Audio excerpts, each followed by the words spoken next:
Le village est le rêve de Tiekoro. Dans le village de Farabana, au bord du fleuve Niger, tout le monde connaissait Tiekoro, un jeune homme aussi rusé qu'un vieux renard, mais aussi paresseux qu'une chèvre après le déjeuner. Il passait ses journées à dormir sous le manguier, rêvant de devenir riche sans se fatiguer. Un jour, il entendit une annonce du vieux chef Boubacar: le jour du marché, nous organiserons un concours du talent le plus étonnant. Le gagnant recevra 20 000 francs CFA, un sac de riz, et une radio. Tiekoro se redressa comme s'il avait vu un billet de banque volé. Une radio?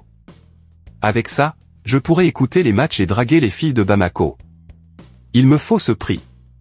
Mais il n'avait aucun talent. Ni en chant, ni en danse, ni même en mensonge sauf peut-être. Attends. Et si j'apprenais quelque chose à ma chèvre? La chèvre Bamban et le plan tordu. Tiekoro possédait une chèvre appelée Bamban. Têtue comme 1000 tambours, gourmande comme une grand-mère au marché, elle n'obéissait jamais. Mais pour Tiekoro, c'était l'élu. Bamban, si tu veux continuer à manger mes arachides, il faut bosser. On va te transformer en chanteuse, danseuse ou devineresse. Il essaya d'abord de lui apprendre à saluer les gens avec la patte. Elle lui mordit la main. Puis à faire semblant de compter avec les sabots. Elle s'endormit. Enfin, il inventa un tour, il cachait du pain sous un gobelet, et la chèvre devait le retrouver. Quand je dis où est le pain, tu fonces dessus. Si tu réussis, tu manges. Sinon, rien. Compris? Après 10 jours, Bamban était prête. Elle trouvait le pain à tous les coups. En réalité, c'était juste l'odeur, mais chut. Le jour du concours. Le grand jour arriva. Tout le village était réuni, les griots, les enfants en habits propres, les vieilles dames avec leurs chaises pliantes, et le chef Boubacar en boubou blanc immaculé. Les candidats passèrent les uns après les autres, Fatoumata, qui chantait faux. Moussa, qui jonglait avec des noix de cola. Mamadou, qui avait entraîné son coq à courir en rond. Puis vint Tiekoro et sa chèvre. Il se tenait droit comme un président. Honorable chef, brave villageois. Je vous présente Bamban la chèvre savante, la seule bête capable de lire dans votre esprit et résoudre des énigmes. Le public éclata de rire. Une chèvre voyante?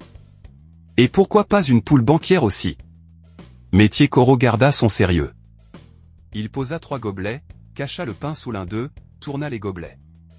Et cria: Bamban, où est le pain? Bam! La chèvre donna un coup de tête sur le bon gobelet. Le public applaudit. Il répéta. Encore réussi. Les gens commencèrent à murmurer: ce n'est pas possible. Il l'a ensorcelé ou quoi? Tiekoro enchaîna: et maintenant, elle va deviner. Quel est le prénom de la fille que j'aime? Il appela 4 jeunes femmes. Il murmura le nom de Hawa à la chèvre, lui montra les filles. Et comme prévu, Bamban fonça vers Hawa pour lui lécher la main, parce qu'elle portait du sucre de date. Le public éclata en cris. C'est de la sorcellerie. Non, c'est du génie. Moi aussi je veux une chèvre savante. La gloire. Et la chute. Tiekoro fut déclaré grand gagnant. On lui remit les 20 000 francs, le sac de riz, et la radio. Il dansa comme un fou. Hawa lui fit même un sourire timide. Mais alors qu'il rentrait chez lui, la chèvre Bamban s'échappa. Et alla dévaster le champ du chef Boubacar, mangeant tout son gombo. Le lendemain, Boubacar débarqua furieux: Tiekoro, ta chèvre a mangé mon champ. Je reprends la radio en compensation. Tiekoro supplia: chef, pitié, pas la radio. Je peux vous apprendre à faire le tour du gobelet aussi, si vous voulez. Mais le chef était ferme: tu veux être malin? Assume. Et surveille mieux ta chèvre la prochaine fois. Morale, façon griot.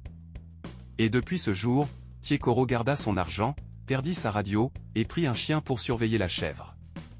Mais dans le village, tout le monde se souvient de la fameuse chèvre devineresse, et les enfants jouent à Où est le pain, comme un jeu sacré. Comme le dit le vieux griot d'en bas, même un paresseux peut réussir s'il a de bonnes idées. Mais qu'il attache sa chèvre.